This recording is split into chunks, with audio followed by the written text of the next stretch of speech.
시청자 여러분, 안녕하십니까? 5월 12일 굿모닝 MBN 시작합니다. 먼저 오늘의 주요 뉴스입니다.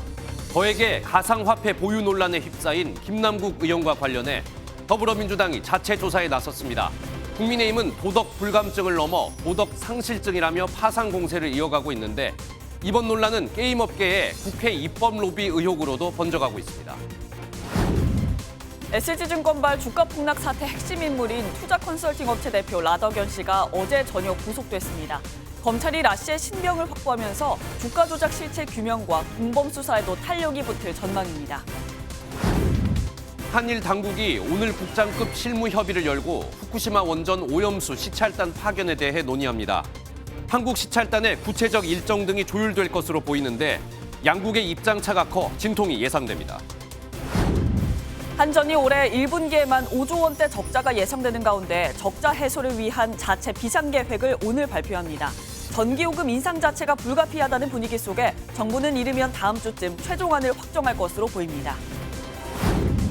오늘도 한낮 최고 기온이 25도까지 오르며 초여름 날씨가 이어지고 낮과 밤의 기온차는 15도 안팎으로 크게 벌어지겠습니다. 수도권과 충남 지역은 오전에 일시적으로 미세먼지 농도가 나쁨 수준을 보이겠습니다. 더불어민주당 김남국 의원의 가상화폐 논란이 커지는 가운데 당내 자체 진상조사단이 활동을 시작했습니다. 김 의원으로부터 거래 내역 등 추가 자료를 받고 이를 토대로 조사를 시작하면 의혹이 상당 부분 해소될 것이라고 전망했는데요. 하지만 이해충돌 여부를 조사하는 건 아직 확정되지 않았다고 밝혔습니다. 첫 소식 이병주 기자입니다. 이른바 김남국 코인 진상조사단을 꾸리고 첫 회의를 연 더불어민주당. 김 의원에게 가상자산 거래 내역 등 관련 자료를 추가 제출하도록 요청하고 의혹이 제기된 부분부터 우선 조사하기로 뜻을 모았습니다. 계좌 거래 내역이라든지 코인 거래 내역을 살펴보면 의문의 상당 부분이 해소되지 않을까 그런 기대를 해봅니다. 조사의 객관성과 전문성을 담보할 복수의 외부위원도 섭외했다는 설명입니다. 이해 충돌 여부를 조사하는 게 진상조사단 활동 영역인지에 대해서는 이견이 있는 것으로 알려졌습니다. 민주당은 몸을 바짝 낮추며 투명성 강화를 약속했습니다. 민주당이 변화의 속도에 따라가지 못한 것에 대한 지적을 아프게 받아들입니다. 국민의힘은 뒤늦은 면피성 조사라고 꼬집었습니다. 김 의원을 향해선 정치 생명을 걸겠다는 말을 지키라고 압박했습니다. 청밀한 의원 행세를 하며 정치 후원금을 흡수했던 김남국 의원은 지난해 민주당 후원금 모금액 1위를 기록했습니다. 내년 총선을 앞두고 전당대회 돈봉투 의혹에 김남국 의원 코인 논란까지 연거푸 터진 민주당 악재를 두고 여야의 수싸움도 격화될 전망입니다. MBN 뉴스 이병주입니다. 그런데 김남국 의원의 것으로 추정되는 코인 지갑에서 4개월 동안 48번이나 쪼개기 이체가 있었다는 코인 전문가들의 의견이 나왔습니다. 만약 김 의원의 지갑이 맞다면 금융당국의 의심을 피하기 위해 큰 금액을 여러 번 나눠서 보낸 게 아니냐는 의혹이 일고 있습니다. 표선우 기자가 보도합니다. 김남국 의원 것으로 추정되는 가상화폐 지갑입니다. 지난해 1월 28일 새벽 2시 22분, 위믹스 300개가 빗썸으로 옮겨졌습니다. 5분 후 2시 27분, 그리고 다시 4분 뒤, 위믹스 10만 개와 30만 개가 차례대로 이체됐습니다. 김 의원은 지난해 1월 20일 지갑을 생성한 날로부터 약 4개월간 48차례에 걸쳐 위믹스를 거래소로 이체했습니다. 이 중 업비트와 빗썸으로만 47차례 이체됐는데 100억 원 상당이 적게는 수천만 원으로 쪼개졌습니다. 특히 지난해 2월 14일 하루에는 위믹스 3만 개가 6번에 걸쳐 이체되기도 했습니다. 이런 쪼개기 이체는 이상거래 의심을 사지 않기 위한 것이란 분석이 나오고 있습니다. 특정 금융정보법상 한 번에 큰 금액의 가상자산이 이체될 경우 거래소는 FIU에 이상거래 신고를 해야 하기 때문입니다. 소명자료를 요청할 경우에 자금 출처를 물어볼 경우에 그 시간이 많이 소비가 되잖아요. 그렇기 때문에 코인하는 사람은 큰 금액은 이상거래에 걸리지 않기 위해 쪼개서 보내는 경우가 자주 있습니다. 쪼개기식 이체만으로는 그 의도에 대한 해석의 여지가 있지만 자금의 출처 등 해명이 부족한 상황에서 금융당국의 눈을 피하려는 의도가 있었는지 김 의원 소명이 필요해 보입니다. MBN 뉴스 표선우입니다. 국회 정무위원회에서도 김남국 의원의 가상자산 보유 논란이 화두였습니다. 김 의원에 대한 비판과 함께 국회의원 전체를 조사해야 한다는 지적도 제기됐는데요. 논란이 커져서인지 정무위는 부랴부랴 가상자산 관련 법안을 통과시키기도 했습니다. 강용호 기자가 보도합니다. 김남국 의원의 수십억 코인 논란이 불거진 가운데 열린 국회 정무위원회. 국민의힘은 김 의원이 보유한 가상자산에 대해 뇌물 가능성이 있다며 공세를 높였습니다. 부끄러운 사건이고 뇌물 사건이고 이거 그냥 자기도 몰빵해서 이 쓰레기 같은 코인 샀다고 저는 생각하지 않아요. 국회의원 전수조사가 필요하다는 지적도 이어졌습니다. 우선 첫 번째, 권익위가 전수조사를 좀 하시고 의심사례 수사 의뢰해야 되지 않느냐. 전수조사를 하려면 의원님 전체의 개인의 동의가 있어야만 가능하다는 점을 말씀드립니다. 가상자산의 불공정 거래를 규제하고 이용자를 보호하는 내용의 법안도 여야 합의로 통과했습니다. 논란이 불거지자 지난 2021년 이후 발의된 19건의 가상자산 관련 법안을 통합해 조정한 겁니다. 가상자산법이 정무위에서 의결되었습니다. 가상자산이 비로소 법의 테두리 안으로 들어오게 되었습니다. 최근 불거진 SG증권 주가 폭락 사태와 관련해선 차액결제 거래의 전문 투자자 자격 요건에 대한 강화 필요성이 민주당 의원들을 중심으로 제기되기도 했습니다. MBN 뉴스 강용호입니다. SG증권발 주가 조작 사태의 핵심 인물로 꼽힌 라더견 H투자자문업체 대표가 구속됐습니다. 검찰은 라 씨가 챙긴 돈이 2,640억 원에 달하고 이 중 절반은 은닉했다고 영장 청구서에 적시했습니다. 라 씨의 측근 2명에 대해서도 구속영장이 청구됐습니다. 박은채 기자의 보도입니다. 이번 주가 조작 사태의 배후 중 한 명으로 꼽히는 라더견 H투자자문업체 대표가 어젯밤 구속됐습니다. 서울 남부지법은 라 대표에 대해 도주와 증거인멸의 우려가 있다며 자본시장법 위반과 범죄수익은닉법 위반 등의 혐의로 구속영장을 발부했습니다. 구속 전 피의자 신문에 출석한 라 대표는 그동안 언론 인터뷰에 적극 나섰던 모습과 달리 묵묵부답이었습니다. 미국 골프장 매입이나 해외 자산 은닉 의혹도 있는데 그거에 대해서는 좀 어떻게 보시나요?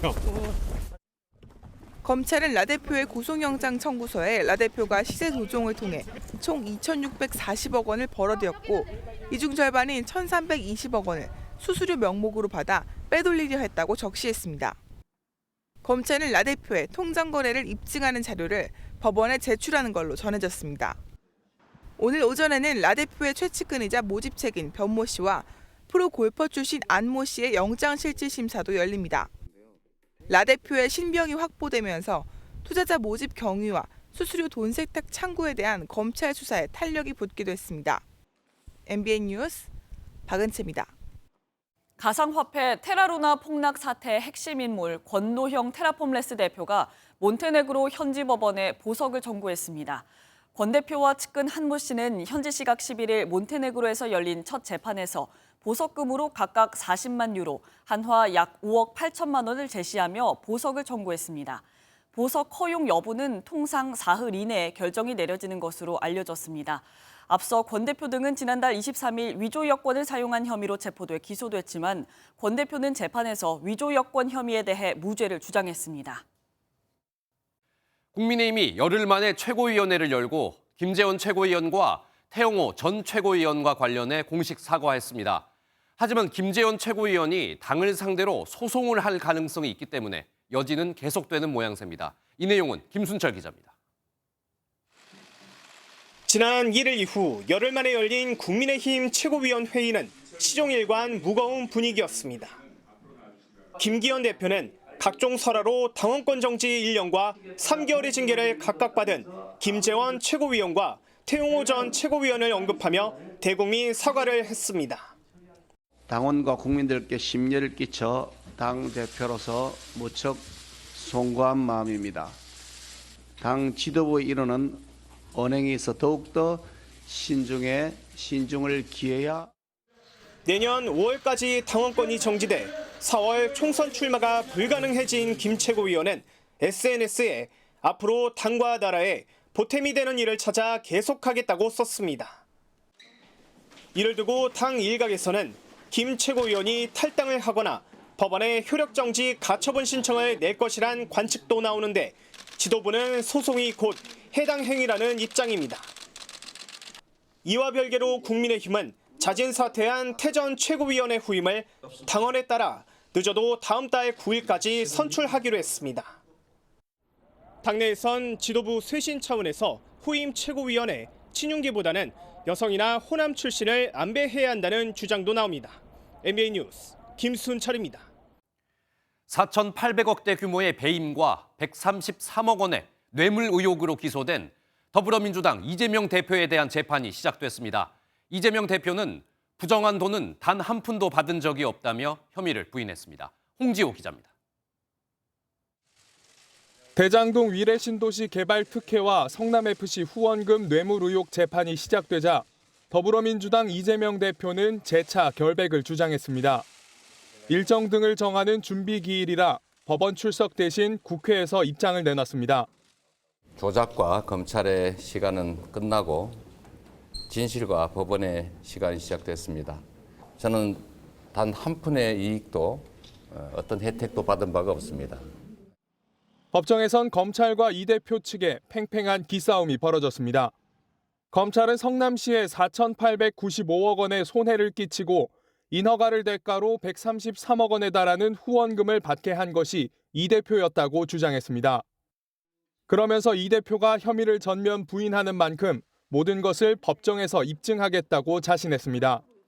반면 이 대표 측은 검찰이 유동규 전 본부장의 바뀐 진술에 의존하고 있다며 혐의는 악의적으로 꾸며낸 것이라며 맞받았습니다. 또 대규모 수사에도 한 푼이라도 부정한 돈을 받았다는 증거를 제시하지 못했다고 반박했습니다. 수사 기록만 500건, 증인도 100명에 달해 재판은 1년 넘게 진행될 예정입니다. 양측의 입장 차이가 커 오는 7월 열리는 두 번째 기일에서도 치열한 공방은 계속될 것으로 보입니다. MBN 뉴스 홍지호입니다. 감사원은 지난해 주요 부처와 기관들을 상대로 재정 지출 현황을 들여다보는 감사에 착수했습니다. 이를 두고 문재인 정부를 겨냥한 것 아니냐는 해석이 나왔었는데요. 이르면 다음 주 문재인 정부의 퍼주기식 재정 운영이 부적절했다는 결론이 나올 것으로 보입니다. 안병수 기자가 단독 보도합니다. 감사원은 지난해 9월 정부 지출이 효율적으로 이루어져 왔는지에 대한 감사에 본격 착수했습니다. 기재부와 국토부, 고용부, 행안부 등 주요 11개 기관이 대상입니다. 재정의 건전성과 공공부문의 효율성 제고에 총력을 기울여야 하겠습니다. 재정 지출 전반의 누수 요인을 점검해서 문재인 정부 확장 재정의 적절성을 따져보고 재정 건전성 확보에 교두보를 마련하겠다는 취지입니다. 이르면 다음 주 공개될 감사 보고서에는 무분별한 예타 면제와 일자리 사업 남발이 부적절했다는 조사 결과가 담긴 것으로 MBN 취재 결과 확인됐습니다. 문재인 정부 임기 5년간 예타를 면제받은 사업은 모두 149개. 이명박 정부와 박근혜 정부보다 훨씬 많은 데다 사업 규모도 120조 1천억 원으로 대폭 늘었습니다. 특히 일자리 정책은 고용부와 행안부에서 중복 사업을 시행하는 등 혈세 누수가 발생한 걸로 보고 있습니다. 감사원이 올해 감사 중점 분야에 건전재정 관리를 최우선순위에 둔 만큼 문정부 재정 낭비에 대한 송곳 검증은 계속 이어질 전망입니다. MBN 뉴스 안병수입니다. 한국전력이 오늘 자구책을 발표합니다. 정부와 여당은 임금 동결 등 국민 눈높이에 맞는 고통 분담을 요구했는데 한전은 여전히 난색을 표하고 있습니다. 당정은 자구책을 평가한 뒤 다음 주 초 요금 인상안을 결정할 방침입니다. 보도에 정태진 기자입니다.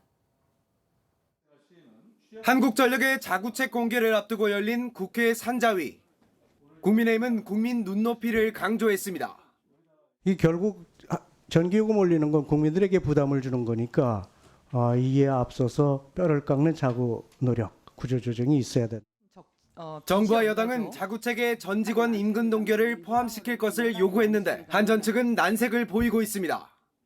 노조와 협의가 필요해 하위직을 제외하고 직원의 30% 정도만 동참할 수 있다는 입장입니다. 더불어민주당은 자구책 압박은 경영진 교체를 위한 것이라고 주장했습니다. 한전의 경영 정상화에서 지금 가장 시급한 과제가 뭡니까? 한 두 가지 정도. 사장 쫓아내는 겁니까? 아니면 가격 지금 원가 구조 때문에 지금 적자가 계속 누적돼 가지고 있는데. 한전 경영 정상에 가장 시급한 것은 요금의 정상화입니다. 그렇지만 이제 여러 가지 여건상 워낙에 큰 폭의 요금 인상이 필요하기 때문에 당정은 한전의 자구책을 평가한 뒤 다음 주 초 요금 인상안을 확정할 예정입니다. 조만간 정부에서 인상 계획을, 조정 계획을 발표할 생각입니다. 킬로와트 시당 7원 인상이 유력하게 검토되고 있는데 이 경우 1인 가구 월 1,830원, 4인 가구는 2,440원의 추가 부담이 예상됩니다. MBN 뉴스 정태진입니다. 오늘은 하늘에 구름이 끼면서 어제보다 낮 기온이 다소 낮아지겠습니다. 자세한 날씨는 야외 나가 있는 기상캐스터 연결해 알아봅니다. 김다영 기상캐스터, 날씨 전해주시죠.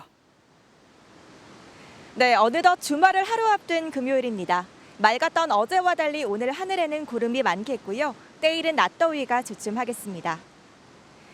어제 27.8도까지 올랐던 광주는 오늘 낮 기온 24도까지 떨어지겠고요.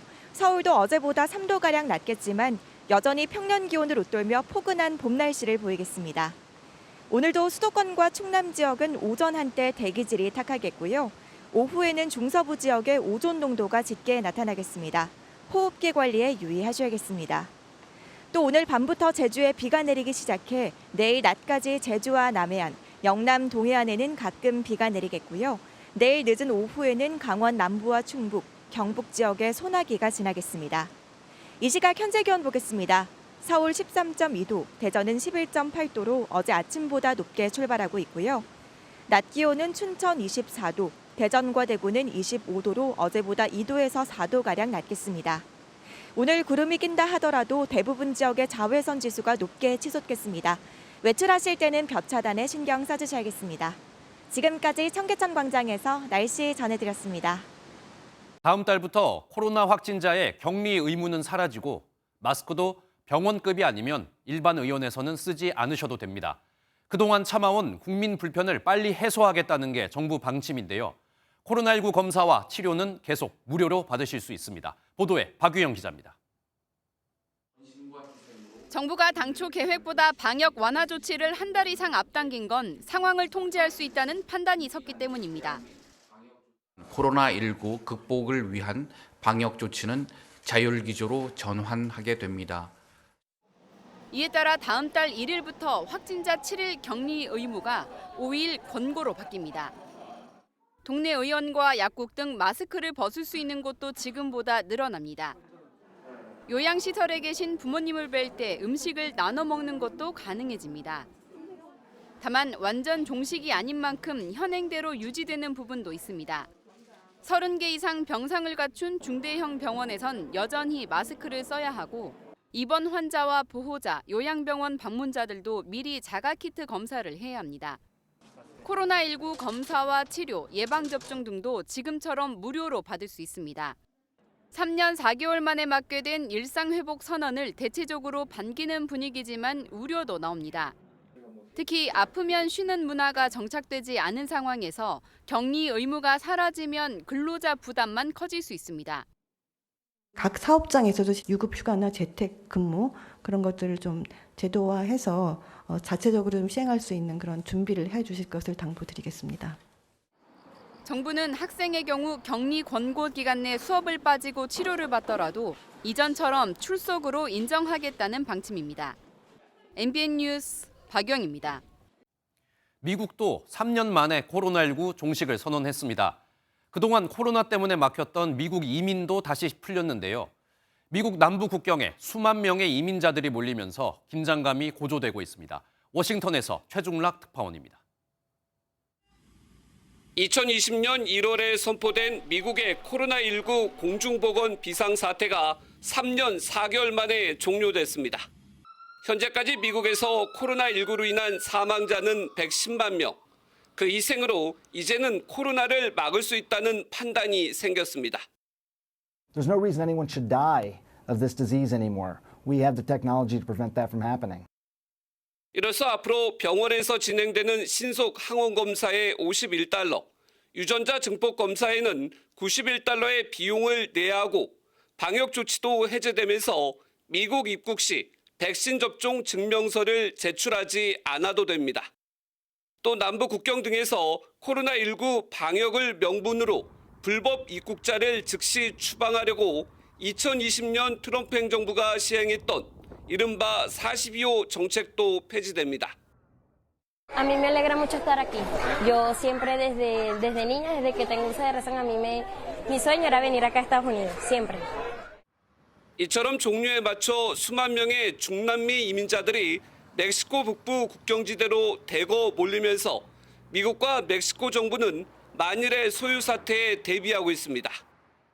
We have surged 24,000 Border Patrol agents and officers, thousands of troops, contractors, and over 1,000 asylum officers and judges to see this through.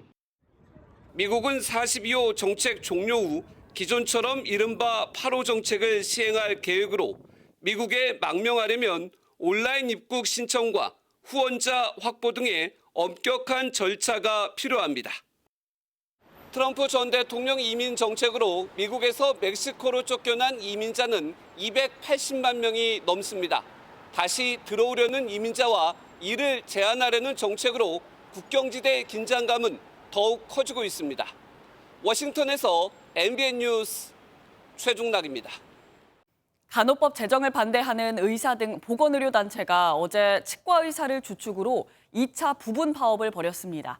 거부권을 행사하지 않으면 17일에 총파업을 하겠다고 예고했는데 환자들의 불안감이 커지고 있습니다. 김민수 기자가 보도합니다.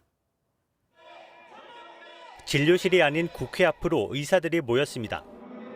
의사와 간호조무사 등 13개 단체가 참여한 보건복지의료연대가 2차 연가투쟁을 벌였습니다.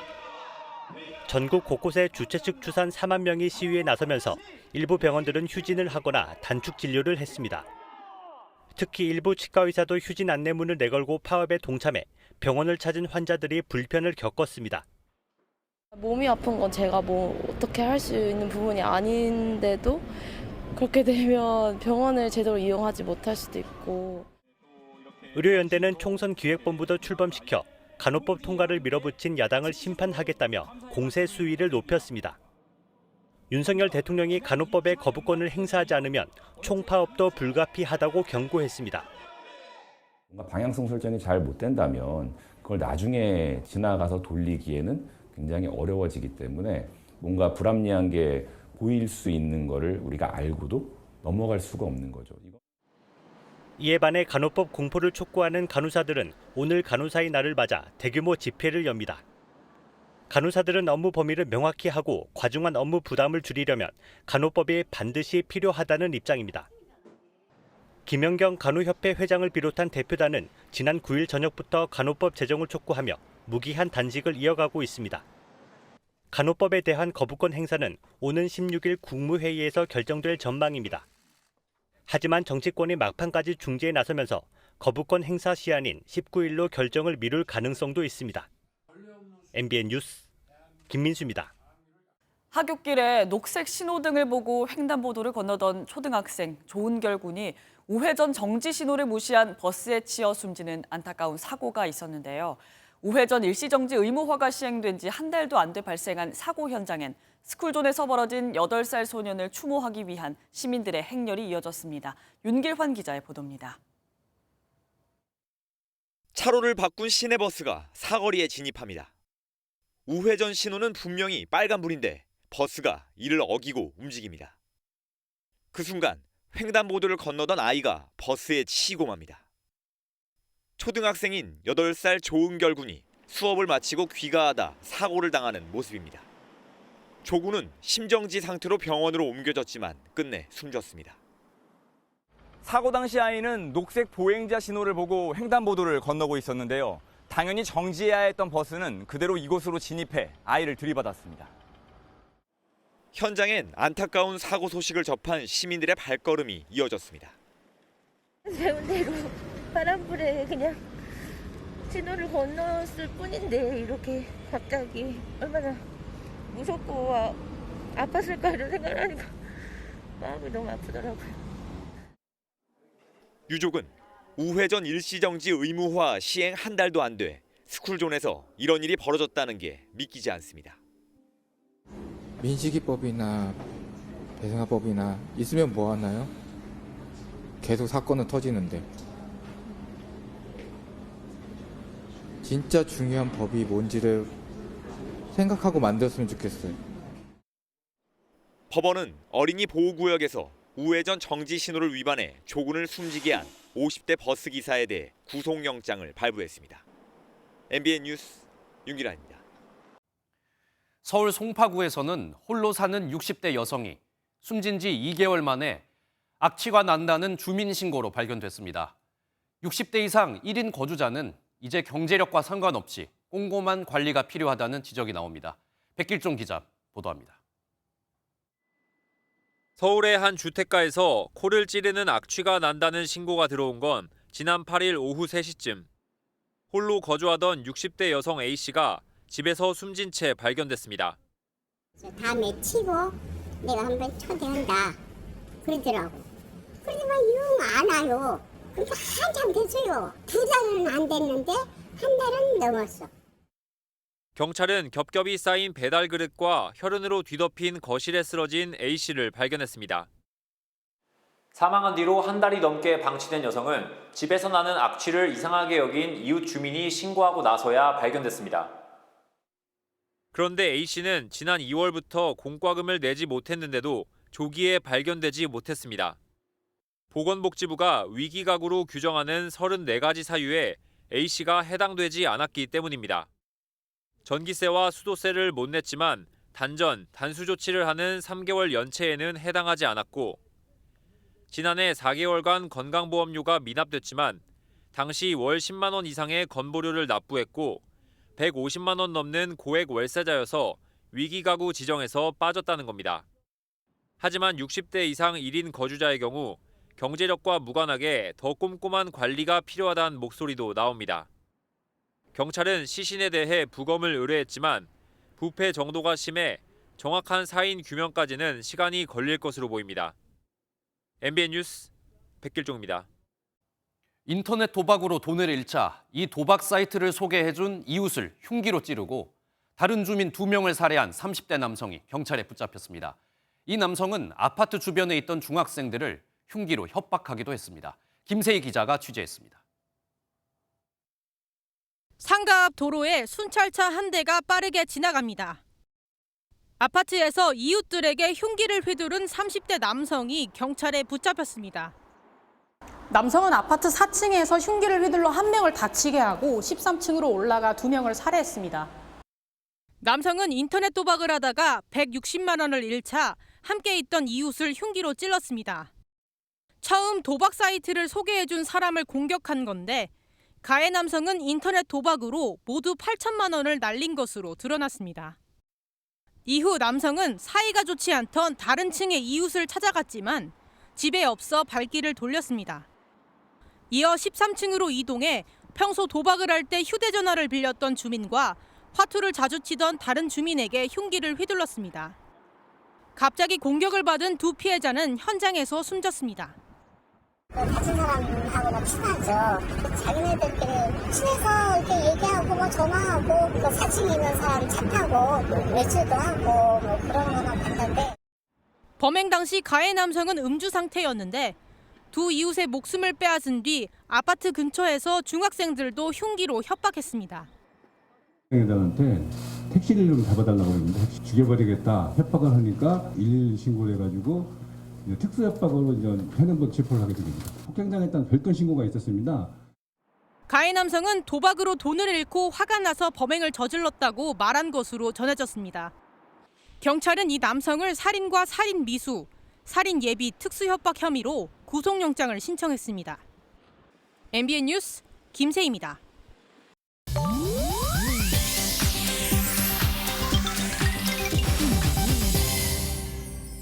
인터넷에 화제가 되는 소식들을 모아 전해드리는 인터넷 와글와글입니다. 그룹 블랙핑크의 제니가 다음 주 개막하는 제76회 칸 국제영화제에 참석합니다. 소속사는 제니가 미국 HBO 드라마 더 아이돌의 배우로 현지 시간 22일 열리는 시사회와 레드카펫 행사 등에 참석한다고 밝혔습니다. 더 아이돌은 제니가 처음으로 연기에 도전한 작품으로 올해 칸 영화제에서 비경쟁 부문에 초청되는데요. 미국의 팝스타 위켄드와 배우 조니 뎁의 딸인 릴리 로즈 뎁 등이 함께 출연합니다. 팝 아이돌 스타들과 음악 산업 세계에 대한 이야기를 다뤘는데요. 첫 연기에 도전하자마자 칸의 레드카펫을 밟는다니 팬들은 기대감에 벌써 가슴이 두근거릴 것 같네요. 관광객 유치에 나선 홍콩이 한국에 24,000장의 무료 항공권을 제공하는 캠페인을 진행합니다. 이번 행사는 홍콩 관광 활성화를 위해 전 세계 여행객이 홍콩을 방문할 수 있도록 50만 장의 왕복 항공권을 제공하는 캠페인인데요. 한국은 오는 16일부터 시작됩니다. 희망자는 홍콩 국제공항의 행사 홈페이지 또는 해당 항공사 지정 웹페이지를 통해 참여할 수 있습니다. 홍콩 4개 항공사가 분담해 서울과 제주, 부산에서 출발하는 이코노미 클래스 왕복 항공권을 지급하게 되는데요. 다만 항공권 이용에 필요한 유류 할증료와 세금은 당첨자가 부담해야 합니다. 이 캠페인을 위해 3,300억 원이 넘는 금액을 투입했다는데 홍콩의 파격적인 관광 정책이 코로나 엔데믹 여행 시장을 선점할 수 있을지 주목됩니다. 일본의 밤하늘에 빛을 발하며 떨어지는 거대한 불덩어리가 포착됐습니다. 현지 언론에 따르면 지난 10일 밤 일본 남부 오키나와현 상공에서 정체불명의 불덩어리가 천천히 하늘을 가로지르는 모습이 관측됐습니다. 누리꾼들은 목격담을 SNS에 올리며 UFO인 줄 알았다, 미사일이 떨어지는 것 같아 무서웠다 등의 반응을 보였다는데요. 하지만 전문가들은 불덩어리의 느린 속도와 빛의 움직이는 방식 등을 봤을 때 로켓의 잔해라는 분석을 내놨다고요. 중국이 지난해 11월에 발사한 로켓 파편 중 일부가 지난 10일 오후 대기권으로 재진입했다는 정보가 있었다고 설명했는데요. 하지만 맨눈으로 이런 불덩어리를 본 주민들은 많이 놀랐을 것 같네요. 인터넷 와글와글이었습니다. 전북 군산에서 여성 지체 장애인들이 장애인 콜택시 운전기사로부터 오랜 기간 성폭력을 당했다는 충격적인 증언이 나왔습니다. 운전기사가 낯뜨거운 성희롱 발언을 하고 장애인에게 음란물까지 전송했다고 합니다. 강세훈 기자가 단독 취재했습니다. 지체장애인 A씨는 장애인 콜택시가 유일한 교통수단입니다. 그런데 지난해 운전기사에게 입에 담기조차 어려운 말을 들었다고 했습니다. 부인하고 각방을 쓴다고 그렇게 얘기를 하시더라고요. 물은 것도 아니었는데 직접적으로 자기 성기를 거론하면서. 장애인 권익기관에서 조사했더니 피해자는 A씨만이 아니었습니다. 2020년부터 지난해까지 여성 지체장애인 4명이 운전기사에게 성희롱과 성추행을 당했다고 했습니다. 뇌졸중으로 쓰러지셔서 뇌수술을 여러 번 하신 분인데 그분한테 그 음란물을 보냈다는 얘기를. 하지만 콜택시 배차 과정에서 불이익을 당할까 봐 그동안 말하지 못하다가 뒤늦게 용기를 내게 됐다고 털어놨습니다. 이게 도가 넘치는 거예요. 그래서 자꾸 피해자가 생기니까 더는 묵고 있으면 안 되겠다. 가해자로 지목된 운전기사는 콜택시에 탑승한 장애인 부모까지 성희롱했다는 내부 증언도 나왔습니다. 해당 기사가 장애 아동의 엄마에게도 오빠라고 불러라 하는 등 수치스러운 언행이 있었다고 알고 있습니다. 이에 대해 해당 운전기사는 성희롱이나 성추행한 사실이 없다고 해명했습니다. 장애인 권익기관은 피해자가 더 있는지 조사를 거쳐 운전기사를 경찰에 고발할 계획입니다. MBN 뉴스 강세훈입니다.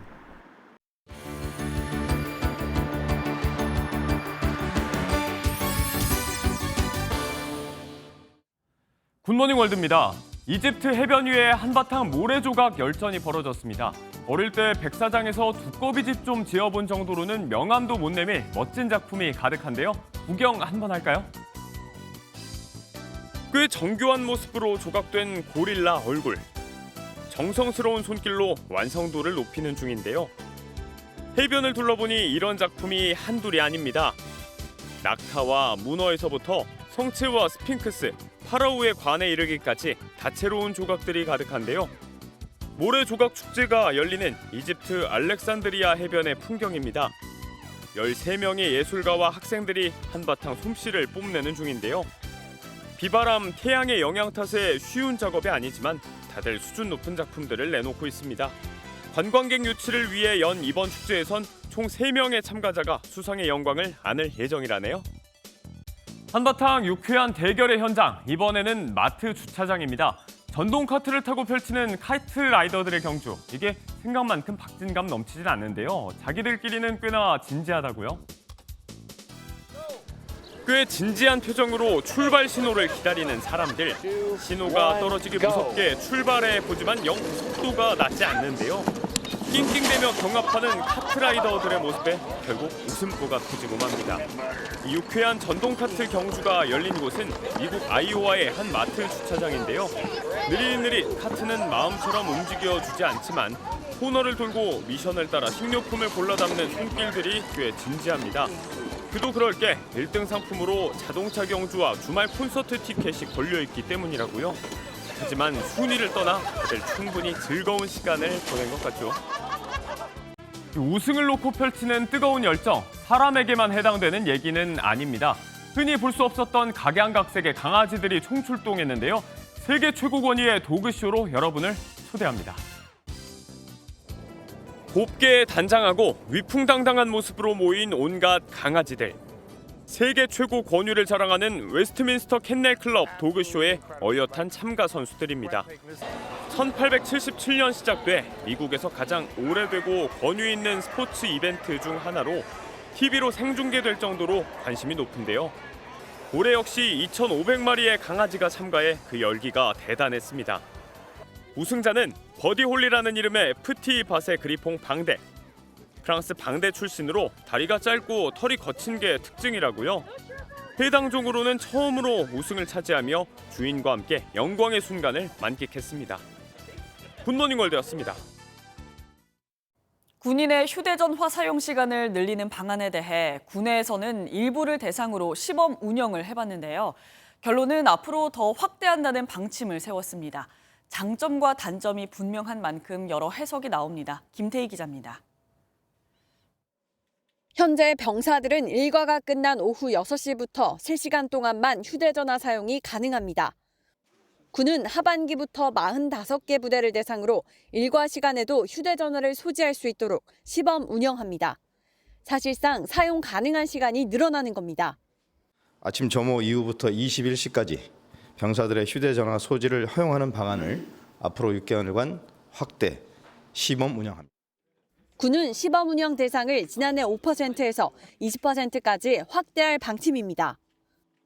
훈련병에 대해서도 주말과 공휴일에 1시간 휴대전화 사용을 시범적으로 운영합니다. 병사들은 반기는 분위기. 부조리 같은 것도 많이 없어졌다고 생각해요. 선임들도 핸드폰을 사용하느라 약간 서로 터치를 안 하다 보니까. 군의 특성상 우려 섞인 시각도 있습니다. 보안도 그렇고 그다음에 훈련하다 혹시 사고 나고 이런 거 당할 수도 있고. 다양한 군내 폭로글이 SNS에 활발하게 게재되면서 병사들의 휴대전화 사용의 순기능과 역기능이 공존하는 상황. 군의 인권 향상과 군의 보안 유지를 모두 충족하는 고민이 필요하다는 지적이 나옵니다. MBN 뉴스 김태희입니다. 윤석열 대통령이 군의 운영 체계 등에 대해 창군 수준의 대대적인 변화가 필요하다고 밝혔습니다. 윤 대통령은 어제 용산 대통령실에서 열린 국방혁신위원회 첫 회의를 주재하며 각 군의 분산된 전력 능력을 통합하고 효율적으로 운영할 수 있도록 전략사령부 창설을 생각하고 있다며 변화의 필요성을 강조했습니다. 그러면서 과거 정부에서 국군 통수권자가 북한을 비핵화할 거니 제재를 풀어달라고 해 국방체계가 골병이 들었다며 문재인 정부를 비판하기도 했습니다. KDI가 우리나라의 올해 경제 성장률을 1.5%로 낮췄습니다. 반도체 수출 부진 여파로 경기 침체가 이어질 것이란 설명인데 재정 적자마저 크게 쌓이고 있어 재정 확대를 통한 경기 부양은 하지 말아야 한다 조언까지 내놨습니다. 최윤영 기자가 보도합니다. 국책연구기관인 KDI는 반도체 수출 부진에 올해 상반기 성장률이 0.9%에 그칠 것이라며 연간 성장률 전망치를 1.8%에서 1.5%로 크게 낮췄습니다. 지금 반도체 경기가 2001년도에 IT 버블 붕괴, 2008년도 글로벌 금융 위기와 같은 정도로 아주 심각하게 지금 부진한 상황이 있는데요. 올 들어 경제협력개발기구와 아시아개발은행 등도 우리나라 성장률을 1.6%, 1.5%로 각각 내렸고 시티 등 8개 주요 외국계 투자은행은 평균 1.1% 수준까지 낮췄습니다. 한국은행도 역시 조만간 성장률 전망치를 낮출 것으로 예상됩니다. 지금 현재 경기가 안 좋은 것은 아무래도 이제 수출이라든지 세계 시장에서 우리나라 제품에 대한 수요가 크게 회복되지 않고 있는데 의존을 하고 있기 때문에 KDI는 하반기에 우리 경제가 2.1% 성장으로 조금 나아질 것으로 예상했지만 경기 부양을 위한 재정 지출에는 반대 목소리를 분명히 했습니다. 코로나19 이후 큰 폭의 재정 수지 적자가 발생했고 재정 건전성 회복도 지연될 가능성이 있기 때문입니다. 올해 1분기까지 나라 살림 적자는 54조 원. 정부가 예상한 연간 전망치 58조 원에 벌써 육박한 수치입니다. 무역 수지 적자에 부동산 거래 감소로 국세도 1년 전보다 25조 원가량 덜 거쳤기 때문입니다. 예상보다 길어지는 경기 침체와 세수 부족 속 꺼낼 카드가 마땅치 않은 정부의 고심은 커지고 있습니다. MBN 뉴스 최윤영입니다.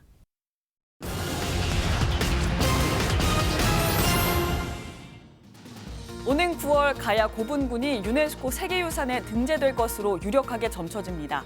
가야 고분군은 1세기부터 6세기 중엽에 걸쳐 한반도 남부에 존재한 가야의 7개 고분군으로 이뤄진 유산인데요. 동아시아 고대 문명의 다양성을 보여주는 중요한 증거로 평가받습니다.